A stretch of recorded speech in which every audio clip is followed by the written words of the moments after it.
นั่นคือการตามระบงไล่คือไม่ประสิทธิ์การตามระบงไล่คือไม่ประสิทธิ์จัดนั่นคือป้อนคือจิตเรในการบังกบังการระบงสอบทายเปิดเนาะให้ป้อนกบอลบังกบังการดูเยอะ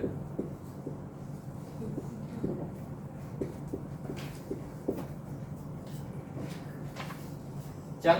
มนุษย์ไอ้ลงในจอบมันเป็นสิ่งจ้าคือสมองคือลงในคือไม่ใช่คนใด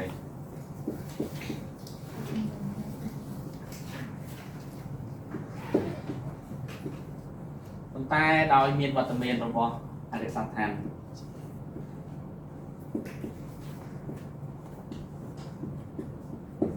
บ้านระบมมนุษย์มนุษย์แหละโตขนมเปิดบาเป็นสัตว์เป็นตัวบกเร่ให้มนุษย์เยอะก็บ้านตายกันบีเร่จับตังบีไปในไอเมา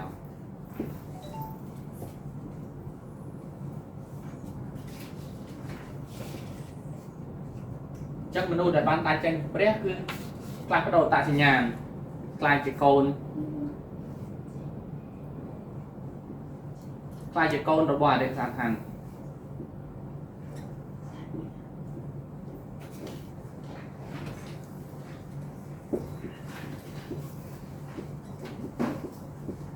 จังโกนระบอบเด็กท่านยืนรถนึงอันนี้เทพมังกรไล่จุดประเทศจมูกน้ำปังให้ดิฉันเอาน้องจีวัด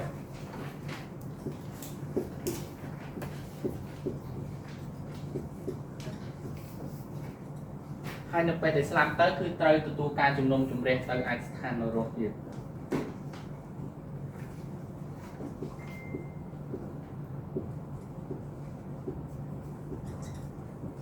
ตอนตายเป็นชิมจ้าให้ตายสลาย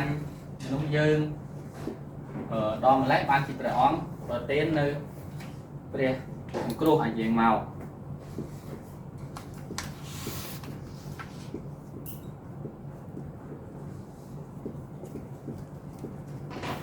จังเปรี้ยอ้องสองกรูหายเยียงเมานั่นคือชูท้าเยซู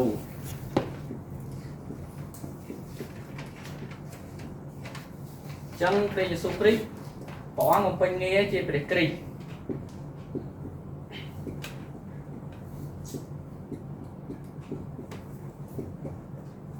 ประกรีคือป้อนเป็นตัวหนึ่งตีจำนวนใบมันเป็นกิจการเงี้ยตัวหนึ่งตีใบคือตีมุ้ยจะสลายออกเป็น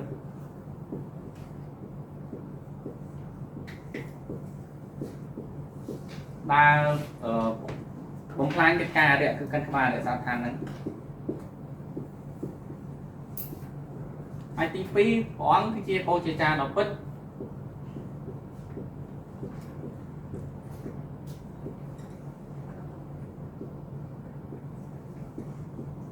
ได้ตามมาเยอะป้อนซ้ำแล้วเชื่อช้างของเขาเชฟคือลงเปิดบางหมดเยอะ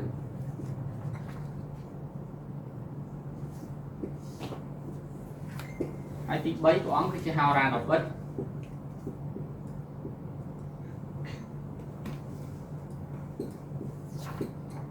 ได้ที่มุนมาจอดเป็นเพลย์จูเปรตาเลยจึงเป็นเพลย์วิจูเปรตเป็นไงจังคือกรอนแต่ผู้ยืนบางเฟรดงจัดให้เป็นได้จำเนื้อเชื่อเลยเปรตสุปริไม่ยันดองบ้านใครที่คนบอกเปรตจริงจังไว้จังคนเปรตจริงจังรู้นื้อคือมีแต่บางคนไปแต่ในจอดชุ่มเปรตไว้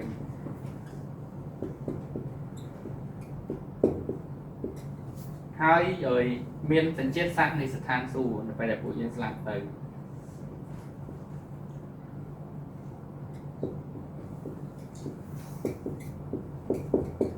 chẳng còn tại bác phê đúng chất hai ở xa đọc hết từ môi đường nhóm được ngọt thế cứ chỉ cả này toàn chân môi trở lại than từ môi nhóm Presim cha nhóm chim nung men pam rốt nơi mình score pre bạn ta chân bị pre lại chỉ score rồi bỏ đấy bạn ta nó bay ní nhóm ban tăng ca bật thà đây số kri chia pre on sừng cro bay ní nhóm số bạc thuê đúng chất tôi vô pre on đã được trong chất đặt nón pleu chi vết chặt bị pe ní nó hốt to từ ពេលនេះ ដល់ពេលនេះ ខ្ញុំសូមអធិដ្ឋាន ខ្ញុំសូមអធិដ្ឋាន នៅក្នុងព្រះនាម នៅក្នុងព្រះនាម ព្រះយេស៊ូវគ្រីស្ទ ព្រះយេស៊ូវគ្រីស្ទ អាមែន អាមែន 네. 말씀과 함께하는 생활입니다. នៅថ្ងៃនេះគឺយើងនឹងនិយាយពីព្រះបន្ទូលជីវិតដែលនៅជាប់ជាមួយនឹងព្រះបន្ទូល 성경은 약 1,500여 년 넘게 긴 시간 동안에 기록이 됐습니다. ព្រះគម្ពីរត្រូវបានកត់ត្រាដោយចំណាយរយៈពេលយ៉ាងយូរប្រមាណជា1500ឆ្នាំ 성경은 약 40여 명의 글을 쓰는 사람들이 하나님의 감동으로 글을 기록했습니다. ហើយព្រះគម្ពីរត្រូវបានកត់ត្រាដោយអ្នកដែលសរសេរប្រហែលជា40នាក់ដោយអ្នកទាំងនោះគឺបានសរសេរតែងឡើងដោយព្រះវិញ្ញាណបរិសុទ្ធរបស់ព្រះជាម្ចាស់ព្រះអង្គជាអ្នកដែលបណ្ដាលចិត្ត 그래서 성경은 하나님께서 택한 자들을 통해서 성령의 감동으로 기록된 하나님의 말씀입니다. ដូច្នេះហើយព្រះគម្ពីរគឺជាព្រះបន្ទូលរបស់ព្រះជាម្ចាស់ដែលព្រះអង្គបាននាំឲ្យមានការកត់ត្រាទៅដោយអ្នកដែលព្រះជាម្ចាស់ទ្រង់បានជ្រើសរើសហើយឲ្យពួកគេបានកត់ត្រាតាមរយៈព្រះវិញ្ញាណ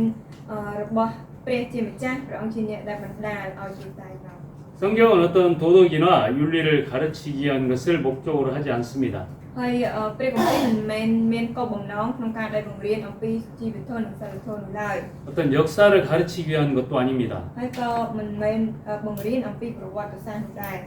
성경은 하나님께서 우리를 구원하시는 그 구원의 길을 기록하고 있습니다. ព្រះគម្ពីរគឺកត់ត្រាអំពីសេចក្តីសង្គ្រោះគឺជាផ្លូវនៃសេចក្តីសង្គ្រោះដែលព្រះជាម្ចាស់បានប្រទានមកកាន់យើង 그리고 구원받은 우리가 하나님과 함께하는 그 임마누엘의 축복을 누리는 삶을 가르쳐주고 있습니다. ហើយក៏បង្រៀនអំពីផ្លូវមួយដែលឲ្យយើងអាចរីករាយជាមួយនឹងព្រះពរនៃអេម៉ាញូអែលដែលព្រះជាម្ចាស់ព្រះអង្គបានសង្គ្រោះមកកាន់យើង 저와 여러분은 하나님의 자녀입니다. ខ្ញុំអ្នករាល់គ្នាយើងគឺជាកូនព្រះ 하나님의 자녀는 이 땅에서 하나님 자녀의 축복을 누리게 되어 있습니다. កូនរបស់ព្រះជាម្ចាស់នៅលើផែនដីនេះនឹងត្រូវតែរីករាយជាមួយនឹងព្រះពរដែលជាកូនរបស់ព្រះជាម្ចាស់ 그런데 하나님의 축복과 그 모든 것을 누리는 데 있어서 조건은 하나 있습니다. ហើយក៏មានលក្ខខណ្ឌមួយដែលឲ្យយើងដែលជាកូនរបស់ព្រះជាម្ចាស់ឲ្យរីករាយជាមួយនឹងព្រះពរទាំងអស់នោះបាន 믿음입니다. ជា 믿음. សេចក្តីជំនឿ 안 믿는 데는 역사가 없습니다. បើមិនមានសេចក្តីជំនឿនោះមិនមានកិច្ចការកាត់ឡើងការអស្ចារ្យកាត់ឡើងបានឡើយ 하나님께서 우리를 부르셔서 구원하셨습니다. ព្រះជាម្ចាស់ទ្រង់បានត្រាស់ហៅដល់យើងក៏បានសង្គ្រោះដល់យើង 그리고 하나님께서 우리에게 은혜로 주신 것이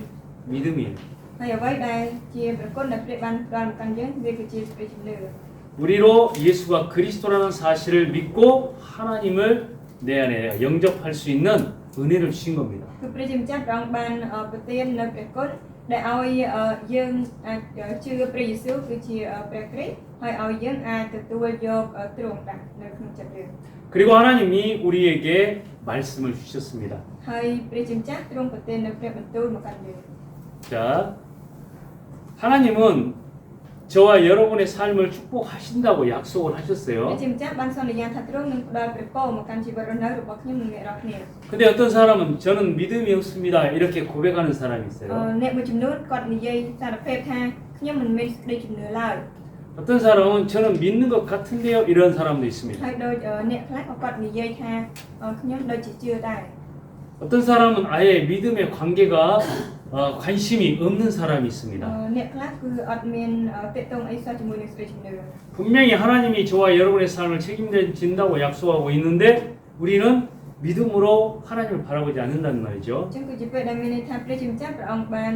សន្យាអំពីការដែលទ្រង់នឹងទទួលខុសត្រូវក្នុងជីវិតរស់នៅរបស់ខ្ញុំនិងរបស់គ្នាតែដែលបែរជាយើងមិនសម្លឹងមើលដោយសេចក្តីជំនឿទៅវិញ 공통적으로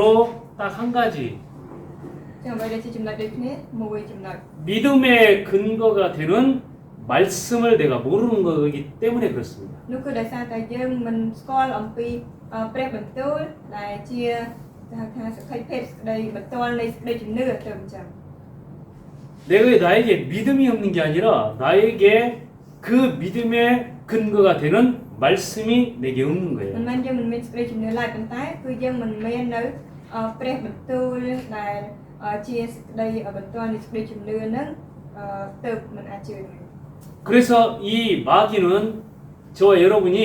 이 말씀에 은혜 받는 것, 말씀을 바르게 듣는 것을 계속 방해하는 겁니다. ដូច្នេះហើយបានជាអរិយគឺវាតែងតែរេរំខានចំពោះការដែលឲ្យយើងអាចគេថាទទួលប្រគុណដោយព្រះបន្ទូលនិងការដែលស្ដាប់ឮពីព្រះបន្ទូលនោះ 여러분이 성경 하나님의 말씀을 바르게 이해하면 믿음이 자라나게 되어 있습니다. ជាបើសិនជាយើងយល់អំពីព្រះបន្ទូលរបស់ព្រះជាម្ចាស់នៅក្នុងព្រះគម្ពីរនោះសេចក្តីជំនឿរបស់យើងនឹងត្រូវតែអាចលូតលាស់បាន 말씀에 대한 믿음이 있으면 하나님의 역사를 보게 되어 있습니다. បើសិនជាយើងមាននៅសេចក្តីជំនឿលើព្រះបន្ទូលរបស់ព្រះជាម្ចាស់នោះកិច្ចការដែលកើតឡើងដោយសេចក្តីជំនឿក៏នឹងត្រូវតែបង្ហាញកើតឡើង 그래서 말씀은 영혼, 우리 영혼의 양식이다 말하고 ដូ 있는 ច្នេះ 거예요. បានជានិយាយថាព្រះបន្ទូលគឺជាព្រលឹងគឺជាចំណីអាហារនៃព្រលឹងវិញ្ញាណ 자, 성경은 하나님의 말씀입니다. ព្រះគម្ពីរគឺជាព្រះបន្ទូលរបស់ព្រះជាម្ចាស់ 그리고 이 말씀을 듣고 읽고 그리고 볼 때 우리에게 믿음이 생겨나게 되어 នៅ 있습니다. ពេលដែលយើងមើលព្រះបន្ទូលយើងអានយើងស្ដាប់ព្រះបន្ទូលសេចក្តីជំនឿនោះនឹងត្រូវតែកើតឡើង 성경 말씀을 통해서 가장 중요하게 하나님께서 우리에게 전해주시고자 하는 것이 세 가지입니다. អញ្ចឹងតាមរយៈព្រះគម្ពីរអ្វីដែលជាសេចក្តីជំនឿរបស់ព្រះម្ចាស់ព្រះអង្គបញ្ជូនមកកាន់យើងគឺមានចំណុចសំខាន់ចំណុច 첫째가 복음입니다. 3ទី1គឺដំណឹងល្អ 예수가 그리스도다라고 하는 이 복음의 내용은 성경 전체를 통해서 우리에게 전달해주고 있는 겁니다. អញ្ចឹងខ្លឹមសារដែលព្រះយេស៊ូវគឺជាព្រះគ្រីស្ទតាមរយៈព្រះគម្ពីរទាំងមូលគឺទ្រង់បញ្ជូនមកកាន់ពួកយើងរាល់គ្នា 이 세상에 어떤 사람도 복음의 말씀을 듣지 않으면 영원히 멸망합니다. អញ្ចឹងនៅលើមនុស្សនៅលើផែនដីទាំងអស់នេះអ្នកណាក៏អាចបើសិនជាមិនស្ដាប់ឮអំពីព្រះបន្ទូលនៃដំណឹងល្អទេនឹងត្រូវទៅកាន់សេចក្តីវិញ្ញាណ 이 땅에서 엄청나게 고생하는 사람도 있고 그리고 죽어서 고생하고 이 땅에서 편한 것 같은데 영원한 지옥으로 가고 그렇습니다. អញ្ចឹងនៅលើផែនដីនេះក៏មានអ្នកដែលរស់នៅដូចថាមានសេចក្តីវេទនាហើយក៏ត្រូវទៅកាន់សេចក្តីវិញ្ញាណហើយរស់នៅដោយសុខស្រួលហើយក៏ទៅកាន់សេចក្តីវិញ្ញាណជានិច្ចនឹងឯស្ថានរស់ 그래서 성경 하나님의 말씀을 통해서 우리가 가장 첫 번째 바르게 알아야 될 것이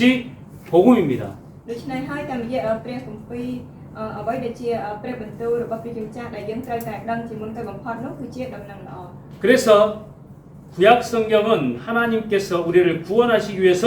그리스도를 보내신다라고 약속하고 있습니다. ដូច្នេះហើយបានជាថានៅក្នុងព្រះគម្ពីរសញ្ញាចាស់ដើម្បីប្រាប់យើងពីដំណឹងល្អហ្នឹងដែលព្រះជាម្ចាស់ព្រះអង្គបានមានព្រះបន្ទូលអំពីការដែលនឹងចាត់ព្រះគ្រីស្ទយើងមក 그리고 신약 성경은 우리를 구원하실 그리스도가 오셨는데 그분이 예수다 이걸 증거하고 있는 겁니다. ហើយនៅក្នុងព្រះគម្ពីរសញ្ញាថ្មីវិញដែលទ្រង់បានគេហៅសន្យាថានឹងចាត់ព្រះគ្រីស្ទយាងមកហ្នឹងអញ្ចឹងគឺព្រះគ្រីស្ទហ្នឹងគឺទ្រង់បានឲ្យយាងមកដើម្បីសង្គ្រោះយើងហើយ 그리고 지금 이 시대를 살아오고 있는 우리에게는 그리스도로만 구원받고 그리스도의 복음이 땅끝까지 증거되면 그리스도 예수님은 다시 오신다 이 사실을 말하고 있습니다. ហើយចំពោះយើងរាល់គ្នាដែលកំពុងតែរស់នៅក្នុងសម័យនេះហ្នឹងគឺមានតែតាមព្រះគ្រីស្ទប៉ុណ្ណោះដែលទ្រង់បាននិយាយថាជួយសង្គ្រោះមកកាន់យើងបានហើយនៅពេលដែលដំណឹងល្អមួយនេះត្រូវបានប្រកាសផ្សាយនៅទូទាំងផែនដីនេះទៅនោះទ្រង់យាងមកជាថ្មីម្ដងទៀត 그래서 디모데후서 3장 15절에서부터 17절에서 말씀하고 있습니다. ដូច្នេះហើយបានជានៅក្នុងព្រះគម្ពីរទីម៉ូថេខទី2ចំពោះ3ខ15ដល់ខ17មានព្រះបន្ទូលចែងកាត់ឆ្នេះ 세상에 말세가 되면 여러 가지 땅에 환란과 어려운 문제들이 들이닥치게 돼 있다. អញ្ចឹងនៅពេលដែលផែនដែលថាទីបំផុតនៃផែនដីនេះខាងចិត្តមកដល់អញ្ចឹងផែនដីនឹងជួបប្រទះនៅការដែលសេចក្តីដែលលំបាកលំបិនជាច្រើនដែលនឹងត្រូវចូលមក 앞으로 여러분이 살아가는 이 시대에 코로나와 같은 그런 질병과 재앙, 지진이 끊임없이 더욱 일어나게 돼 있다는 말이에요. អញ្ចឹងគឺជាពេលដែលមានន័យថាមានថានៅផែនដីនេះដែលយើងរស់នៅអញ្ចឹងនៅពេលខាងមុខហ្នឹងគឺនឹងមានគេហៅដូចថាជំងឺដូចជាជំងឺ Covid ហ្នឹងវាត្រូវទូកាត់ឡើងមានការរំជួយដីមានអីជាកាត់ឡើងជាច្រើន 전쟁이나 이런 어려운 문제들이 계속 들이닥친다. ហើយដូចថាគ្រោះមហន្តរាយហើយនឹងបញ្ហានានានឹងចូលមក 그러나 디모데후서 3장에서 말씀하고 있는 거예요. ក៏ប៉ុន្តែដូចថា គឺមានសេចក្តីថាក៏ប៉ុន្តែហើយក៏មានចែងនៅក្នុងរឿងអំពីទីម៉ូថេខ្សែទី2ចំពោះ3នេះ 그러나 너는 배우고 확신한 일에 거해라. ប៉ុន្តែអ្នករាល់គ្នាវិញចូលឲ្យអ្នករាល់គ្នាហ្នឹងគឺមានភាពដែលជឿយ៉ាងប្រកបច្បាស់ជាមួយនឹងអ្វីដែលថាអ្នកបានរៀនវិញ 성경은 그리스도 예수 안에 있는 믿음으로 너희를 구원에 이르는 지혜가 있게 한다. អញ្ចឹងហើយគឺមានថាអ្នករាល់គ្នាគេហៅថានឹងទទួលបានប្រាជ្ញាដល់ទីសង្គ្រោះហ្នឹងដោយសារតែសេចក្តីជំនឿជឿដល់ព្រះយេស៊ូវគ្រីស្ទ 이 모든 성경은 하나님의 감동으로 된 것으로 교훈과 책망과 바르게 함과 의로 교육하기에 유익하며 또 하나님의 사람으로 온전케 한다. អញ្ចឹងមិនថាដើម្បីឲ្យគេថាព្រះគ្រប់ទាំងបទគម្ពីរទាំងអស់ហ្នឹងគឺជាព្រះជាម្ចាស់ត្រង់ជាអ្នកបញ្ចេញព្រះវិញ្ញាណទ្រង់ដើម្បីឲ្យតាក់តែងទេហើយក៏មានប្រយោជន៍សម្រាប់ការបង្រៀនការរំលឹកឲ្យដឹងខ្លួនការតម្រង់ប្រដៅការបង្ហាត់ខាងឯសេចក្តីសុចរិតដើម្បីឲ្យអ្នកសំណប់ព្រះបានគ្រប់លក្ខហើយមានគ្រប់ចំណែកសម្រាប់នឹងធ្វើការល្អប្រមុខ 저와 여러분이 그리스도에 대한 복음의 말씀을 들었다고 하는 것은 이 세상의 최고의 축복 중의 축복입니다. ជាការដែលអ្នករាល់គ្នាបានខ្ញុំអ្នករាល់គ្នាបានស្ដាប់ឮអំពីដំណឹងល្អពីព្រះគ្រីស្ទហ្នឹងវាគឺជាព្រះពរដ៏វិសេសនៅក្នុងព្រះពរ 그리스도를 통해서 하나님의 복음을 듣고 하나님을 만났다라고 하는 것은 하나님의 은혜 중의 은혜입니다. អញ្ចឹងការដែលតាមរយៈព្រះគ្រីស្ទពួកយើងរាល់គ្នាបានឮមានថាបានស្គាល់ព្រះជាម្ចាស់បានជួបជាមួយព្រះជាម្ចាស់វាគឺជាព្រះគុណនៃព្រះគុណ 전 세계에 70억이 넘는 사람이 살고 있습니다. អញ្ចឹងនៅលើស្គាល់លោកនេះមានមនុស្សប្រមាណជា70កោដែលកំពុងតែរស់នៅ 그러나 이 시간에 하나님께 예배드리고 하나님의 복음의 말씀을 듣는 사람은 많지가 않습니다. ក៏ប៉ុន្តែនៅពេលវេលានេះអ្នកដែលថ្វាយបង្គំព្រះអ្នកដែលស្ដាប់អំពីដំណឹងល្អគឺមិនសូវមានឡើយ 그런데 이 말씀에 대한 가치와 말씀에 대한 실제적인 권위에 대한 부분들을 우리가 모른다는 말이죠. ក៏ប៉ុន្តែគ្រាន់តែថាយើងមិនបានដឹងយ៉ាងច្បាស់អំពីអ្វីដែលជាគុណតម្លៃនិងភាពដ៏ប្រកបជាស្ដែងនៃដំណឹងល្អនេះ 자, 두 번째 하나님의 말씀 성경은 우리에게 기도의 비밀을 말해주고 있습니다. ចំណុចទី2ព្រះបន្ទូលរបស់ព្រះជាម្ចាស់នោះគឺប្រាប់យើងអំពីអ្វីដែលជាការអធិស្ឋាន 하나님 자녀가 하나님의 축복된 삶을 사는데 하나님 자녀의 축복된 삶을 사는 데는 예배와 기도입니다. អញ្ចឹងអ្វីដែលគេថាជាជីវិតរស់នៅដែលប្រកបដោយព្រះពរសម្រាប់កូនព្រះជាម្ចាស់គឺជាការថ្វាយបង្គំនិងការអធិស្ឋាន 그러니까 마귀가 말씀을 듣지 못하게 할 뿐만 아니라 이 말씀을 가지고 기도하는 그 비밀을 모르게 한다는 말이에요. អញ្ចឹងហើយបានជាអរិយមិនត្រឹមតែរៀងមិនឲ្យស្ដាប់លើខ្ញុំទៅគឺមិនឲ្យស្គាល់អំពីអត្ថបទនៃការអធិស្ឋាន 우리가 기도하는 것은 영적인 세계를 움직이는 비밀입니다. អញ្ចឹងការអធិស្ឋានវាគឺជាអត្ថបទមួយដែលឲ្យយើងអាចបំផ្លាស់ធ្វើចលនាស្គាល់ដល់បាន 저 능력 있다라고 하는 스님이 앉아가지고 기도하는 거 그런 건 아무것도 아니에요, 여러분들 앞에. អញ្ចឹងចំពោះពួកលោកសង្ឃអីដែលគេហៅថាសមាធិឬក៏ស្អីទាំងអស់ហ្នឹងគឺវាអត់មានជាអ្វីអំណាចសម្រាប់អ្នករាល់គ្នាឡើយ 100일, 1000일, 만일을 절에 가가지고 비는 사람과 여러분은 비교할 수가 អ 없어요. ញ្ចឹងអ្នកដែលទៅពេលបួងសួង100ថ្ងៃ1000ថ្ងៃឬ1ថ្ងៃក៏មិនមានអ្វីពិសេសថាជាងការអធិស្ឋានរបស់អ្នករាល់គ្នាដែរ 여러분이 예수 이름으로 한 번 기도할 때 하늘에 모든 영적인 세계가 움직인다는 អញ្ចឹង 말이에요. គឺជាពេលដែលមានថានៅពេលដែលអ្នករាល់គ្នាគ្រាន់តែអធិស្ឋាននៅក្នុងព្រះនាមព្រះយេស៊ូវម្ដងនោះពិភពខាងឯគេហៅព្រលឹងវិញ្ញាណហ្នឹងវាមានចលនា 실제로 기도의 사람들이 교회사에 있습니다. ហើយក៏មានដូចថាប្រវត្តិសាស្ត្រនៃក្រុមជំនុំរបស់ពួកមនុស្សដែលអធិស្ឋាន 어린 디엘 무디라고 하는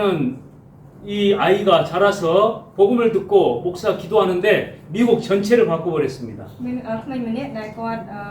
មានថាបានមកអំពីគ្រូនៃការអធិស្ឋានរបស់គ្រូវេនហើយតាមរយៈការអធិស្ឋាន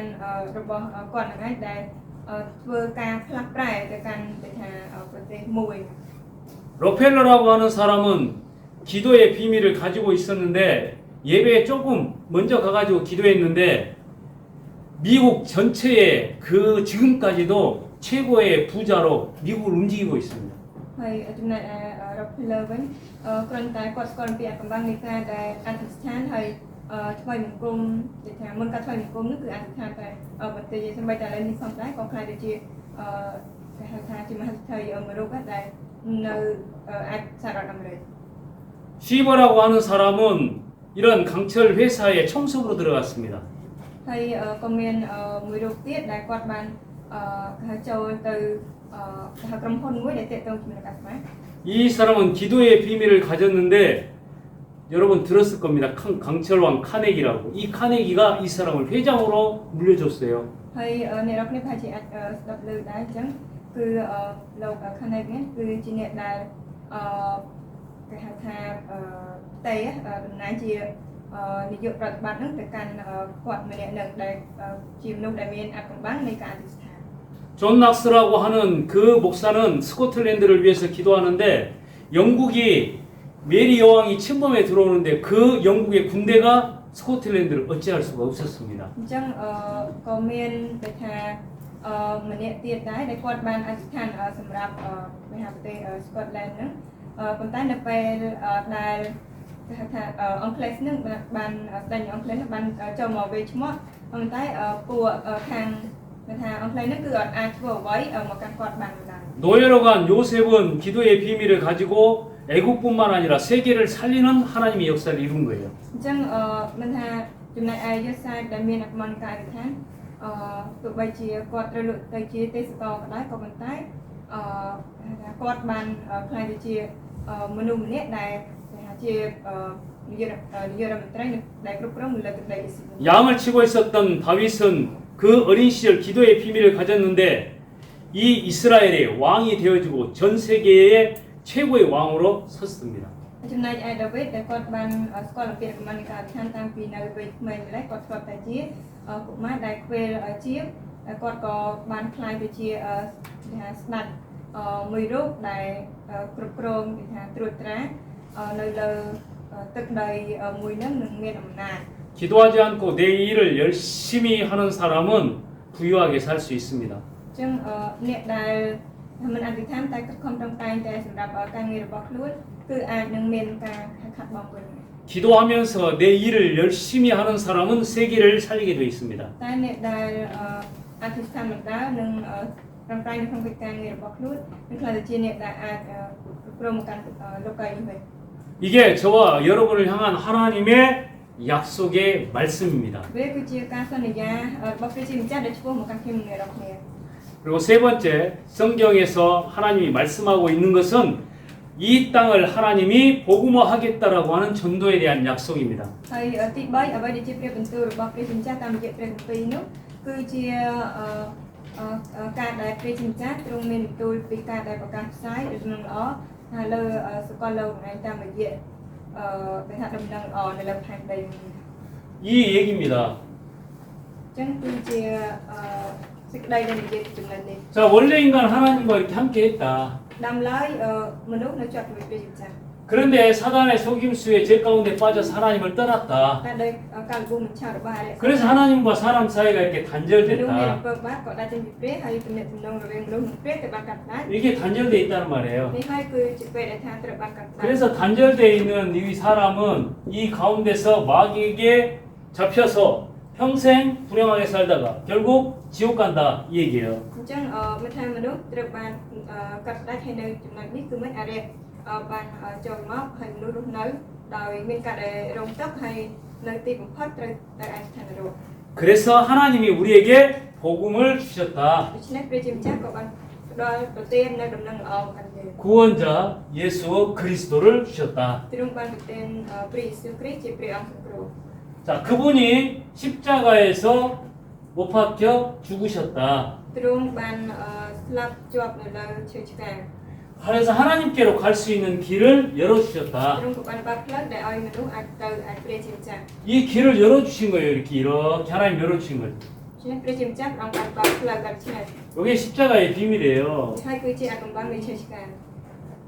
그러면 이 사실을 알고 믿고 영접한 사람은 하나님의 자녀로 이 땅에서 복음 전하다가 영원한 천국으로 간다. ដូច្នេះហើយអ្នកដែលបានស្គាល់និងមានសេចក្តីជំនឿជឿលើអាថ៌កំបាំងនៃឈើឆ្កាងនោះនឹងខ្លាចជាកូនរបស់ព្រះជាម្ចាស់ហើយរស់នៅដោយរីករាយជាមួយខាងសព្ទាដែលសព្ទា